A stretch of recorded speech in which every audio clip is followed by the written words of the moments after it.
Welcome, guys. This is Pradeep Kumar from Department of CSC, AJ Institute of Engineering and Technology, Mangalore. So we were discussing Linux system as a case study. In our last session, we are discussing about virtual memory and its different categories with respect to Linux and how the memory is linked with different blocks and allocations. And we have seen ELF executable linking files and how we can create that ELF files and a.out binary formats, how that is loaded along with the table of other functions as system call. So these are the things we have discussed along with virtual memory. So in today's session, we are covering dynamic linking and file systems and some other factors. So we have two types of linking. So when we say linking, this is nothing but linking with the libraries, library file or library functions. Or on the other hand, we may say API. The library functions are nothing but, in general, we may call library functions are nothing but system calls. So in general, the static linking is nothing but, so the program whose necessary library functions are embedded directly in the program's executable binary file. So that is statically linked to its libraries. Saying that, so whenever we write a program, within the program, we may add some library functions. So those library functions, if we add within the program, that is embedded within the program, and so that when we compile and run, so that is however available in exe file, executable binary file as well, or ELF file. So those type of linking to library functions are called as static linking. For example, if you consider Java as a program, so we may include in Java, we may include time, based on time, different functions. For example, wait or sleep, right? And if we are dealing with the exception handling, we may have try and catch blocks. So those are nothing but library functions. We are calling some of the library functions. So if we embed, if we include those kind of library functions within the program directly, so that which is available in executable binary file, then it is called as static linking. So the main disadvantage is you should define, or we should define, this particular library function within the program itself, because it is program generated. So whenever we write, we create the program, or we write as we are the developers, when we write the program, so it is automatically the program generated itself. So that the main reason behind this is programmer should know which of the library functions in that particular program should supposed to be used. So initially the programmer should have the knowledge of those things. So that is one of the disadvantage part. Another part is, it should contain the program, or each and every program should contain copies of exact same library function. You can't alter the parameter. So that's why it is static. So these are the disadvantages. And coming to the dynamic linking part, so we can have dynamic linking, nothing but where we can link the particular memory space during runtime or during execution of the program. That is what the last point says. Dynamic linking is more efficient because in terms of both physical memory and disk space usage, it loads the system library into memory only once. So here, when we say dynamic linking, two things we supposed to remember. First thing is with respect to physical memory. So during the execution, whatever the physical memory is available, so based on that, the linking will happen. The linking is nothing but memory allocation will happen during runtime. Second part is, it will check with the disk space as usually. So if there is any need of another or more disk space, it may urge the allocator to look after any available space. So we go back to the previous small diagram over here. In this case, so please look after this. Please follow my cursor. we have 3 KB objects which is located over here in these slabs. Please look after this particular slabs, as the memory is nothing but it is continuous pages, continuous memory location.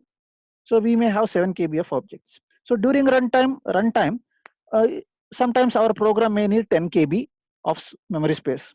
So 7 KB is available over here, 3 KB available here. So the memory allocator will what it will do? It may ask this particular slab to get it with the 3 KB. So this will happen during the runtime. So that is what this particular point says. The dynamic linking and disk space usage loads the system library into memory only once. So once it is loaded, once the space is identified, then automatically the linking will takes place. So any clarification? Okay. So moving further, coming to the file system. So Linux file system, which is hierarchical directory, which hierarchical directory tree to obeys Unix semantics based on Unix rules and regulations are followed by Linux. So on the other hand, Unix is a general format. So this particular rules and regulations or format of Unix is followed by Linux file system. So that it is hierarchical directory tree. Hierarchical, what is hierarchical? Top to bottom or bottom to top, any one hierarchy it may follow. So this allocation again based on the administrator or the root directory. So based on root directory, it is allocated. The file system may be available. So internally, the kernel hides implementation details and manages with the multiple different file systems via abstraction layer. So we'll consider up to here right now. So now kernel hides implementation details. So this is something like we already discussed. So the data hiding or hiding the space, hiding the information is nothing but data abstraction on the other hand or abstraction layer. So we have with respect to Unix or with respect to this, kernel will have an abstraction layer so that nobody can look after how that is implemented. The file system, how that file system is implemented. So we know the file system is implemented based on hierarchical directory tree. So kernel will hide that particular part so that we can have multiple different file systems. So what are the advantages we may have when we say file systems, different types, NTFS, FAT32 file system, NTFS file system, DOS file system, or Mac oriented file system, Apple Mac. So these are all can be implemented, or we can make use of all those different file systems in this Linux file system. Please follow my cursor. So that's how it is followed via using an abstraction layer. So that as per the user's knowledge, so this is not at all available because the help of abstraction layer. So this kind of setup is called virtual file system, VFS. We'll call in general VFS, virtual file system. So because each individual user may not be knowing how that separate kind of file system are implemented in kernel level. So that is via the using of abstraction layer. So now the Linux VFS virtual file system is designed around object-oriented principles, object-oriented concepts, and is composed of two components. What are those components when we say object-oriented concepts? By default, we have data abstraction and inheritance. So with this, if you consider inheritance as a property, we had three different file or specifiers: private, public, and protected. So if it is private, if the particular class is declared as private, so the class members cannot be accessed outside the class. So if the class is declared as public, we can make use of that particular class's members anywhere in the program. If it is protected, then using public, you can can call those class members anywhere. So this is level of abstraction, data hiding as well. Same thing or similar kind, it will make use of this object-oriented principles. So these components are inode object and file object. So now, how this file object looks alike. It looks like, so it will have inode object and file object structures represent individual files. So inode object is nothing but it will identify the particular object via providing a ID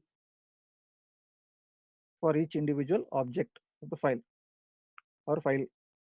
Then it will have an actual file object, something like ID and then name, value and key pairs, key and lock pairs. We have seen this type of scenario. So this is how it works. So we should have an inode for each individual file so that the file system object represents an entire file system. So this is the meaning of that. So saying that each VFS virtual file system in Linux, it will have this kind of object oriented principle. Please look after these 2 points. One is as an inode object and the file object. Together we'll call it as file system. So both inode object and file object are separate files or individual files. So the file system object represents an entire file. So in general, we may call it as ID with the file. So what is the use of this ID? To have the proper files, to monitor with the proper file system in that particular abstraction layer.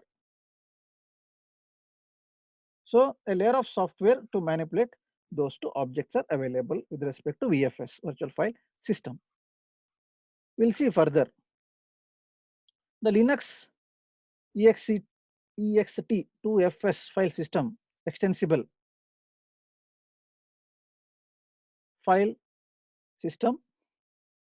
So this uses mechanism similar to that of BSD fast file system. So in general, BSD file system are nothing but it is undergoing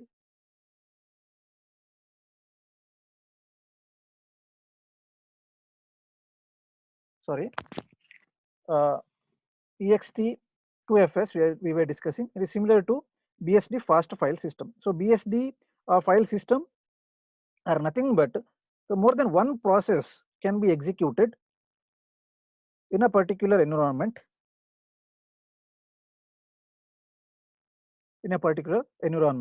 So now similar kind of mechanism is also used by this Linux system.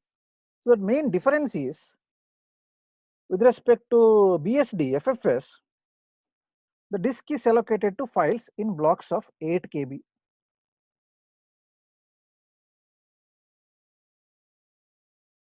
Disk is allocated. So the third point, please follow this one. So disk is allocated in the form of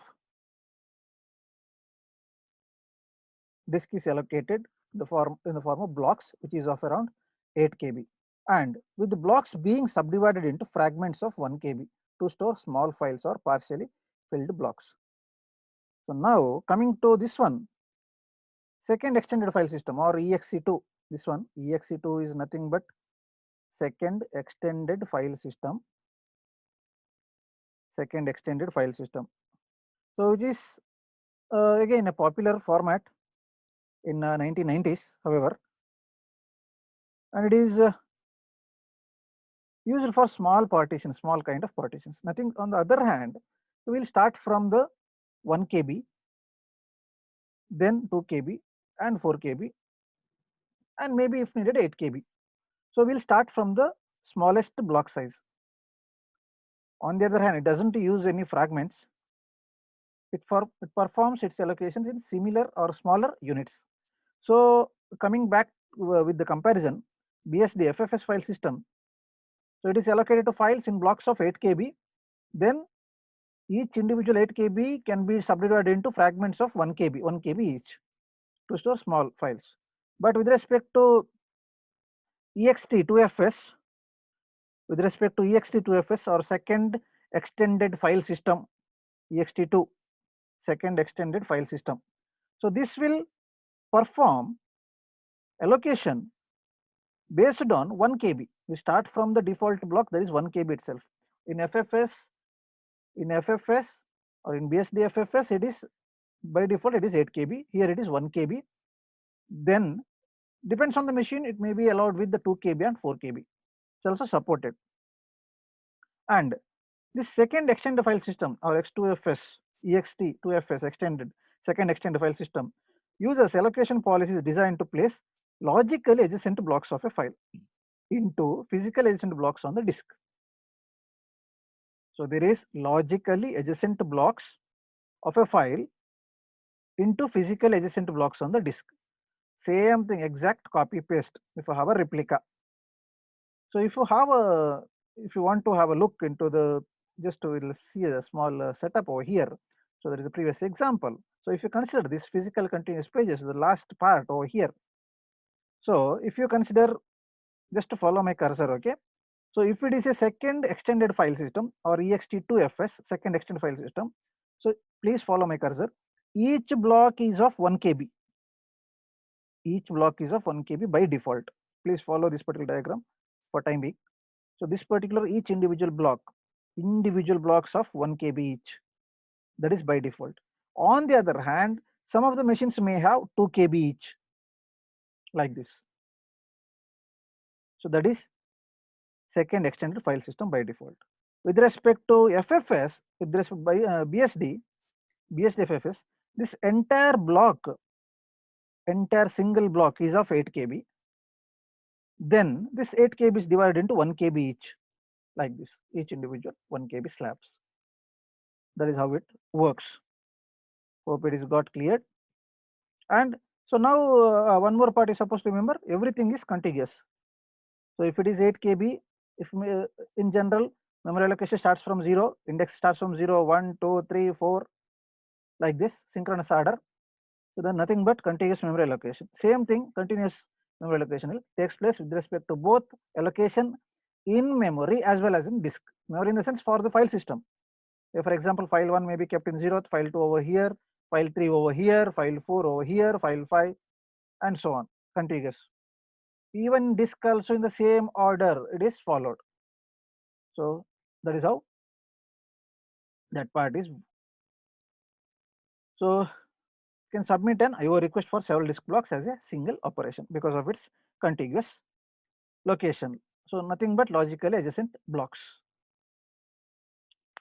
So here you can see that setup. So in the first part, allocating scattered free blocks. First we'll identify which is a free blocks. So first we'll obtain that free blocks and it is allocated. So if we move from left to right, so it is contiguous. Then what to do? We're supposed to sort it out. So by sorting, we'll get these contiguous memory locations as free blocks so that we can utilize this particular part. So in this particular diagram, as we know, this Linux file system environment make use of abstraction that we saw over here, as it is an object oriented principle. So it is make use of inode object and file object. So now compare that topic with this. So now this plain, there is a free block with the gray shade, that is block in use, with the dot, so block selected by the allocator, and arrow mark is bitmap search. So now, so this bitmap search is nothing but is supposed to search for a allocation. It is already obtained, selected for the particular block. So now the task is, our ext2fs or Linux file system environment should allocate the memory in a contiguous or adjacent blocks. So now supposed to club all these available things. How to do that? First we'll identify the blocks which is selected by the allocator. So that is why I'm using bitmap. So that is happened over here in this particular. Please follow my cursor. This happened. So the remaining is nothing but free blocks so that we can easily allocate. So that is how the block allocation policy. So now one thing supposed to remember with respect to ext second extensible. So now in this case it is 1 KB of size. Then in some machines it may be 2 KB. So 1 KB of contiguous free block. If it is FFS, BSD FFS, it is starts from 8. So that 8 blocks may be divided into 1 KB each. So that is the difference. Moving further, the Linux proc file system. So this proc or procedure, on the other hand, we may say it doesn't store any data.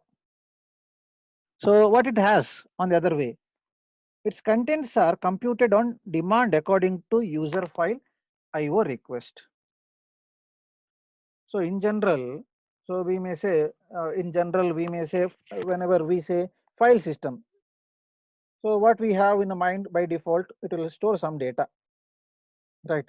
So it will have some amount of data. But with respect to this proc,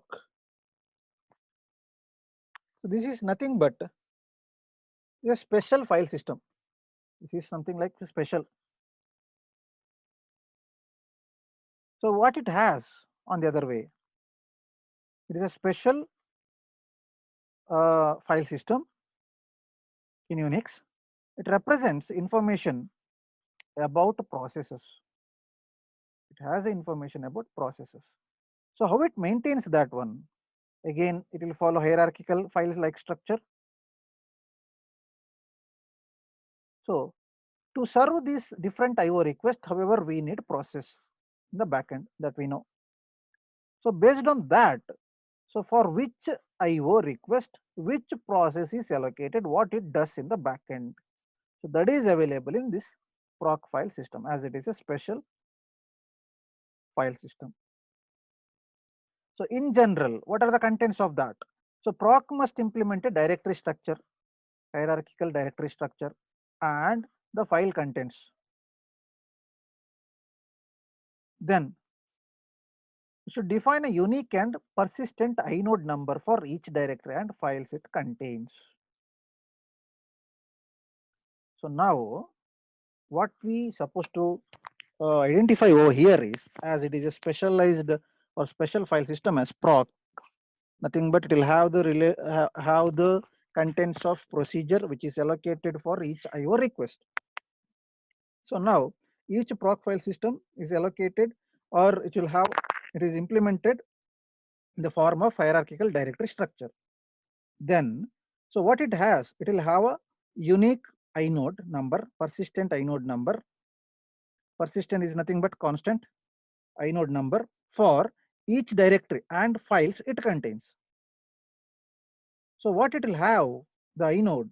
So inode number is used to identify what operation is required when a user tries to read from a particular file, or when a user try to write, or when a user try to do some operations. So now the inode number will be allocated for a particular user based on his exercise on a particular file. So it will have a lookup kind of thing, lookup table. So each particular file will have a inode based on each individual user. So this is available in proc file system based on IO. Consider a situation, you have a written a C program to add two numbers. So both two numbers are supposed to input from the keyboard. You compile the program. There is no error. Now you run the code. So after that you get a message, enter two numbers. So now what the user is trying to do, to read two numbers from the keyboard. So now keyboard is IO, input device, output, that is monitor that you are going to see the output and all. So both have IO input and output. So for this particular program, the machine should allocate these IO input and output. Input is keyboard, output is monitor. To perform this particular operation, based on the processes, the number of processes it should engage. So for that particular file, these two, keyboard and monitor, should be allocated for that particular user to run that particular file, that is sum of two numbers as a file. So now this particular syntax, this particular operation will have a inode number, so that you are going to perform, or you are going to run a program to add two numbers. So this inode number will have that particular information. So now with respect to proc file system, so this will have inode and what are the data you read. So when data is read from one of these files, proc collects the appropriate information, formats it into text form and places it into the requesting process's read buffer. So only one thing, this is proc file system is a specialized or special file system. As a normal user, we can't read or we can't collect the data from it.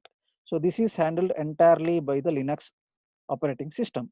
So proc file system, a special file system which has in it a unique and persistent inode number for each directory and each file. So what it will have in that inode, it is a number. That number is used to identify which are the IO operation is carried out on which file and which are the IO devices are using that. That belongs to that particular inode number, something like pointer. Then the actual data. Then the actual data is read from those files. So proc collects the appropriate information and formats it in text form and then put it into that particular proc file system's buffer. Moving further, so we'll see input and output. The Linux is device-oriented file system. As we know, based on the IO device that we connect, based on that, the file system may act accordingly. So the device-oriented file system will access the disk storage through two caches, through two cache memory. So one is data, another one is metadata. So data is nothing but the actual data. Metadata is nothing but description about the data or properties of the data. In general, we may call description, or on the other hand, properties. What are the properties a particular data is looking after, or what are the properties belong to the particular data that is available in metadata. So in general, so these two are available in cache memory cache. So one is the data cache is available in the page cache. So that is implemented via using virtual memory, the page cache. Second one is metadata. It is again cached or stored in the buffer cache. It is separate cache memory indexed by the physical disk block. So only two caches are utilized with respect to Linux oriented file system or Linux device oriented file system. One is page cache, another one is buffer cache. Page cache is available in page cache holds the data, buffer cache holds the metadata. Data is nothing but which are the data we use for a particular program, particular process. Metadata is nothing but description about those particular data. So description may involve who is the owner, when the owner inputs, who is modifying that particular file, so when he last edited, so all those details. And so the Linux file system splits all devices into three classes, three major classes. So one class is block device, character device, and network device. Block devices allow random access to completely independent fixed size blocks of data. For this one, we may take an example. If a particular program may be asking for a 4 KB space of file system, then automatically by default, our file system have a fixed sized blocks, number of blocks. So these fixed sized blocks is of maybe around 2 KB, 4 KB, 8 KB, 16 KB, and so on. So that is how the fixed size blocks are allocated in a contiguous location, right? So these block devices allow random access to completely independent fixed size blocks only. When it is character devices,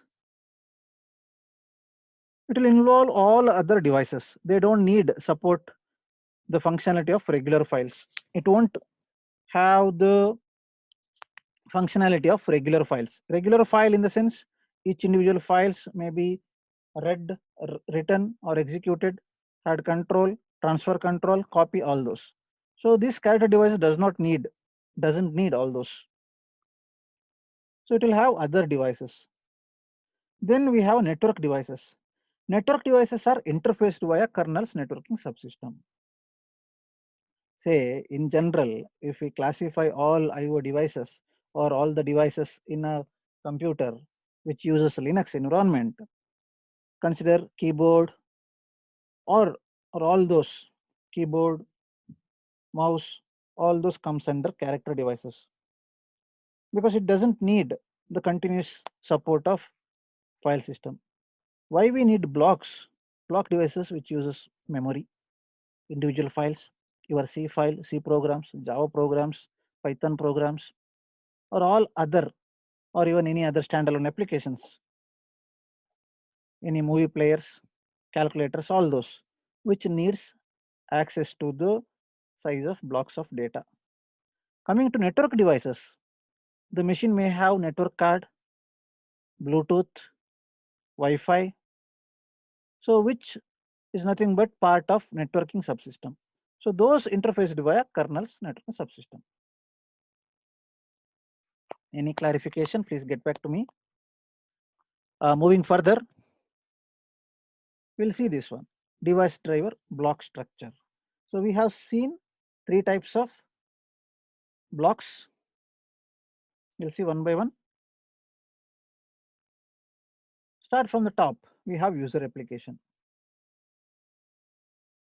User application may link with the file system, then IO scheduler, for that block device driver. So over here we have file system. So this is based on our abstraction layer. We have FAT32, NTFS, Apple Mac, DOS, anything, any file system can be incorporated. Block device file. Individual devices can access the blocks. That is block device file. Then IO scheduler, input output scheduler, when a particular program needs input output service. So that scheduler will provide those services. Then we have block device driver, individual device drivers for the memory access or other device access. Coming to character device file. So this is not needed in between. So only once, if it is available, it is sufficient. There is no actual direct dealing with the file system or memory. So what it will have, character device file, it will have character device driver. Then we have network sockets.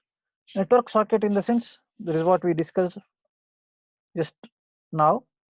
It may involve Ethernet cable, Ethernet slot like RJ45. It may involve Bluetooth.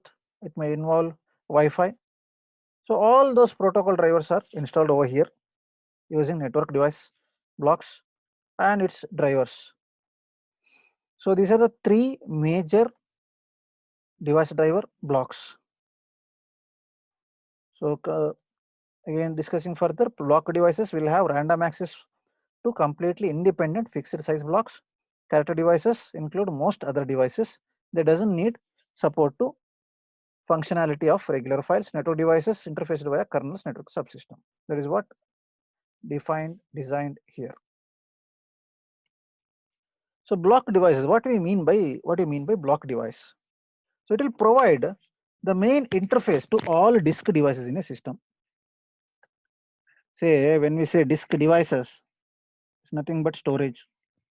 It will act as a main interface, the block device, because entire disk is divided into number of blocks,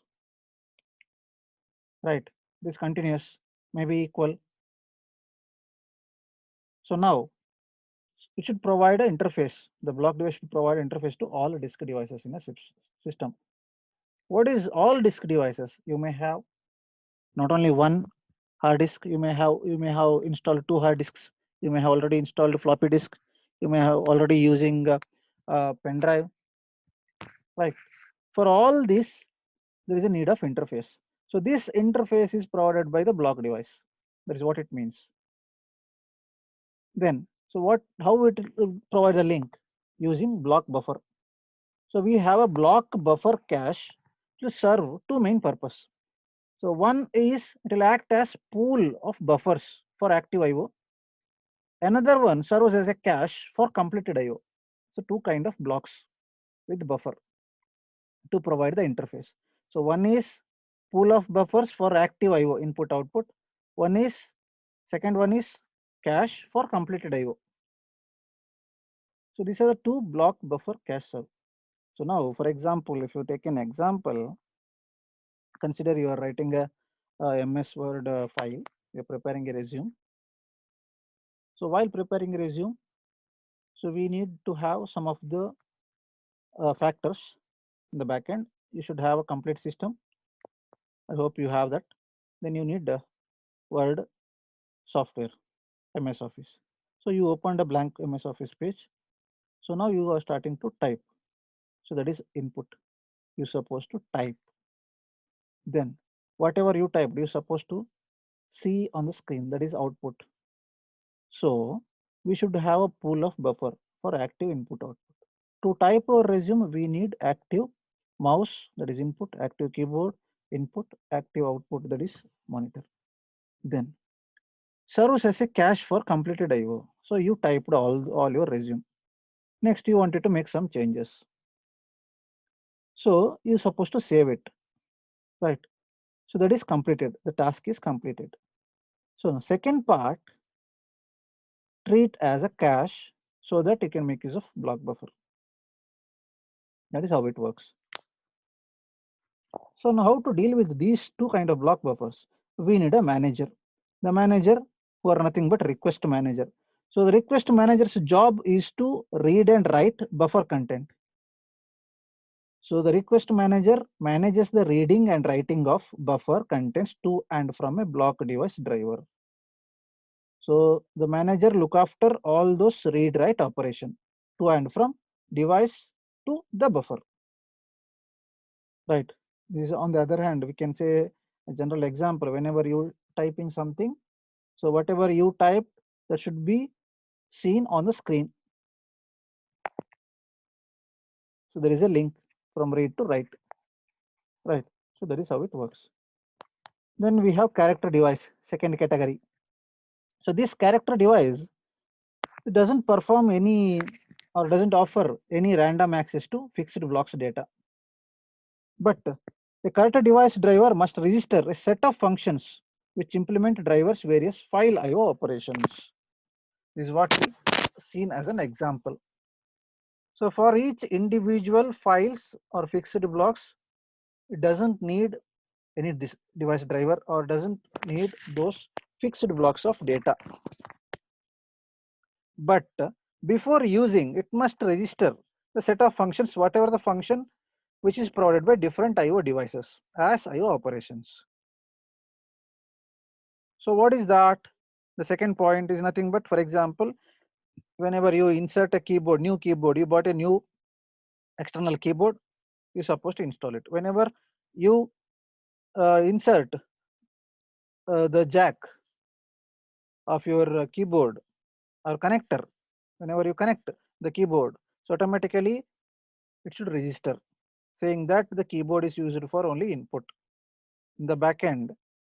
So in the back end, that is in the machine, kernel will identify the API and register the keyboard itself in its file system. So that is what this character device will do.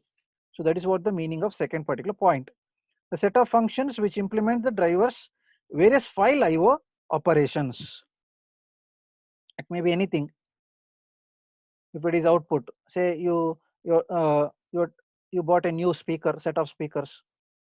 So whenever you insert the USB jack, automatically the Unix file system should identify from which company and install its driver. So while installing, automatically it's nothing but you're registering with a set of functions which is provided by that particular speaker. Then the kernel performs almost no pre-processing of a file read or write request to a character device, but simply passes on the request to the device. As the definition says, character devices doesn't need any file blocks or does not offer any random access to any files. So its job is to utilize the process. The process is nothing but when we say IO, keyboard or speaker as an example. So it doesn't need each and every time, it doesn't pre-process in the backend. So it will just pass the request to the device just to play. Or for example, you bought a new printer, connect the printer and you press print button, Control P. So it doesn't check, doesn't do pre-processing each and every time. It will just pass the signal to the printer buffer and the page will be printed. So now, but in this case, we have an exception. What is that exception? The main exception to this rule is special subset of character device drivers which implement terminal devices for which the kernel maintains a standard interface. So what it means, what is that exception is, when you have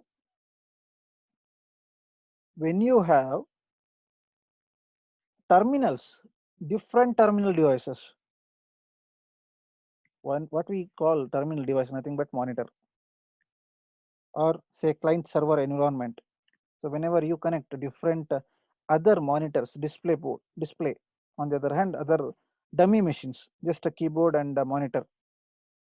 So it should maintain a standard interface for those character devices. Only for those, there is an exception. Because there is no pre-processing, there is no storage in that. It is a client, it is a dummy machine. Right. So only for that reason, it should maintain a standard interface. Moving further, inter-process communication. So process, we know in general we may say a program in execution. So if there is a need of IPC, inter-process communication, so the Linux informs processes that an event has occurred via signals. That is the first task supposed to do. The Linux inform processes that an event has occurred via signals. For example, if there is an input, if there is a keyboard press, the Linux should inform a particular key is pressed. That is an event. So this particular thing, that is pressing a key, is nothing but an event. So this particular event should be signaled to the process.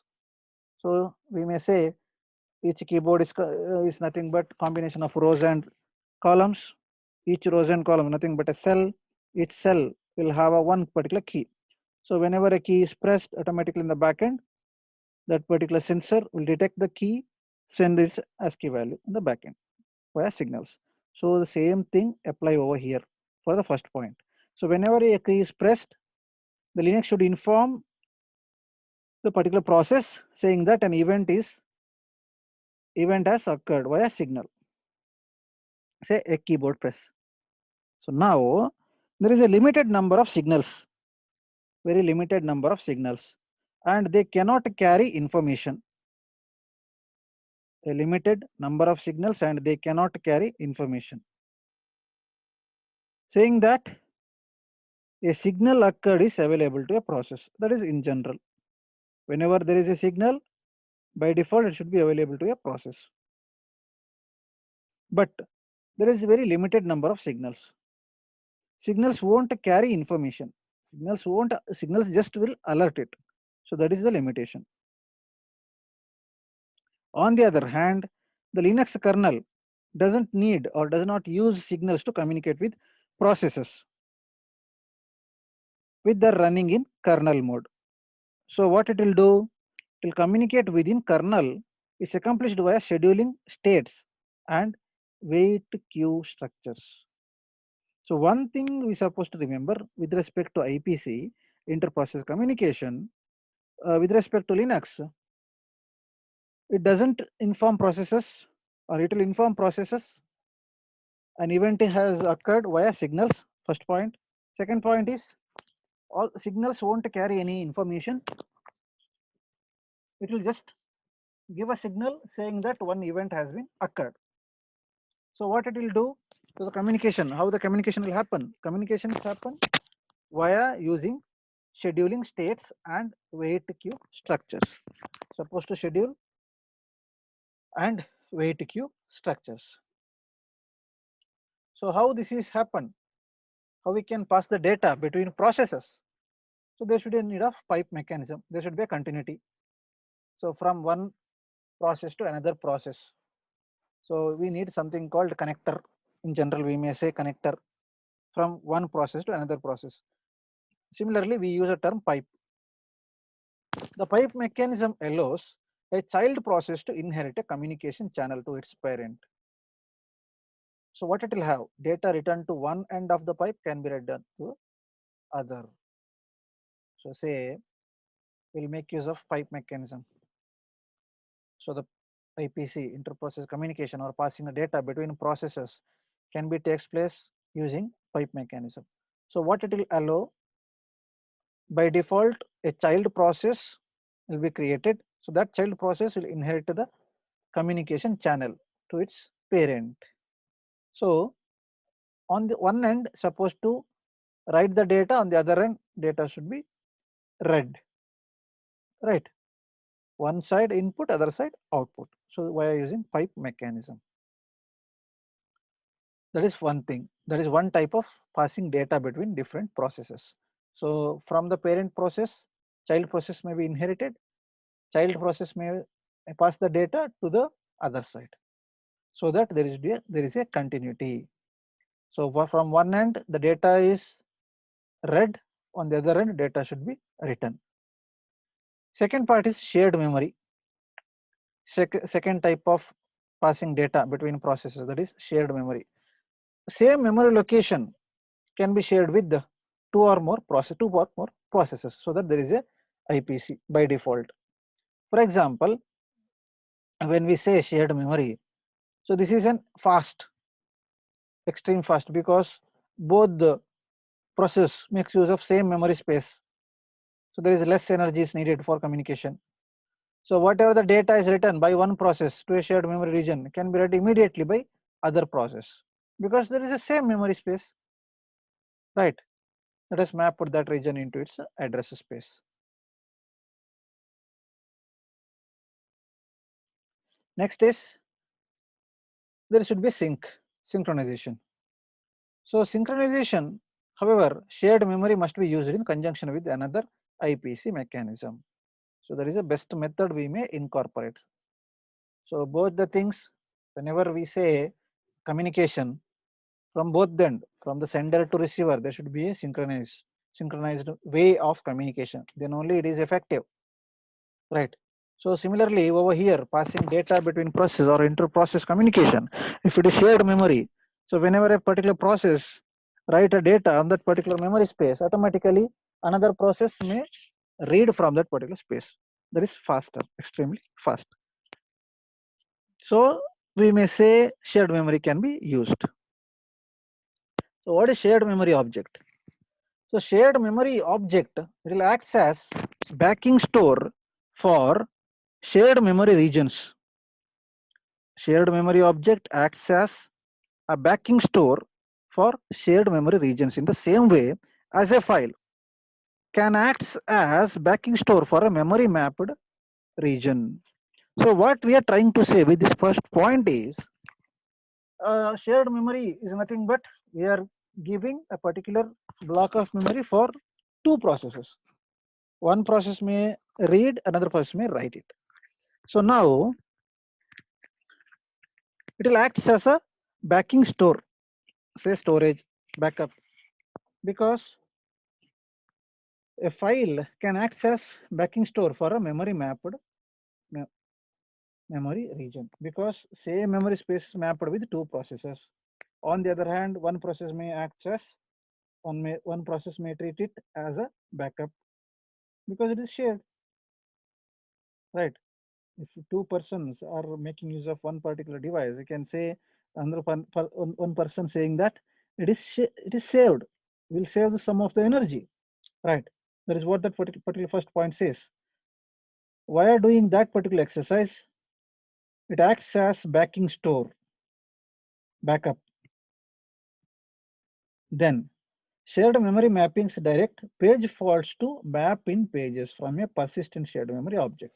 If there is any possibility of page fault,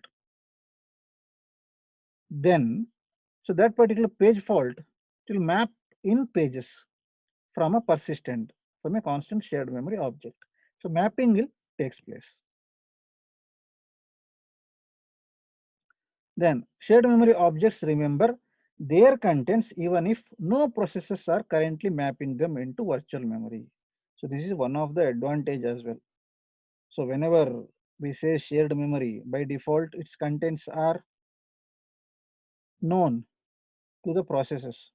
But in that particular situation, if there is no processes are running in the backend, which is makes use of that particular memory, however, it is not needed to map that into virtual memory because already knowing, right? So that is what this particular last point says, shared memory object. So that is about the case study of Linux.